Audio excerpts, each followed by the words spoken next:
See, the enemy doesn't always try to destroy your purpose with sin. Sometimes he buries it under fake humility. He whispers, don't stand out, don't speak up, don't shine too bright, or people will think you're arrogant. You start apologizing for gifts God never told you to hide. You start confusing silence with holiness and invisibility with humility. But there's a difference between self-glorification and God-ordained purpose. And we need to talk about it. This arrogance versus humility. Shining your light is not arrogance, and don't confuse hiding with humility. Arrogance says, look how great I am. But purpose says, look what God placed in me. Humility is, God gave me this, so I'll steward it well.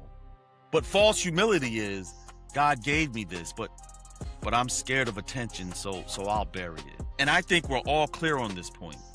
Buried gifts helps nobody. Let's look at Matthew 25:25. I was afraid I would lose your money, so I hid it in the earth. What happened next?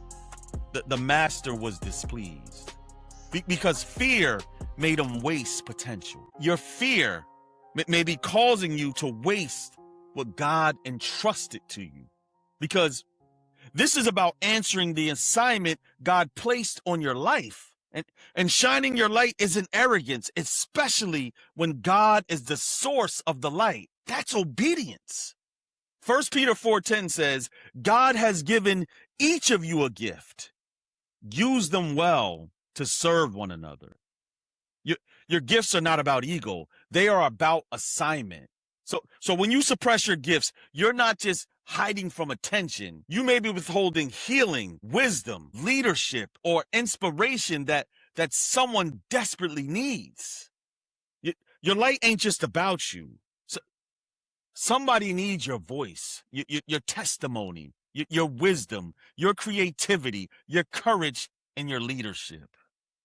When you dim yourself, the world loses access to what God placed inside of you. To those of you listening right now that are dimming your light, God is saying, why are you asking insecure people to validate what I ordained? He says to stop apologizing for what I placed inside of you. Whew. So some of you are entering a new season where your visibility will increase. And yes, it's uncomfortable, but your time is up. No more hiding, making yourself small, downplaying yourself, waiting or seeking permission because you don't like attention. You don't want false assumptions, and you don't want envy. But God says, I called you. And this next level in your life requires you to be more visible. And I know that scares you, because visibility means more responsibility. Visibility means criticism. Visibility means more attention. But you have to stop rejecting the stages God built for your assignment. If God called you to stand out, you dishonor him by insisting on hiding.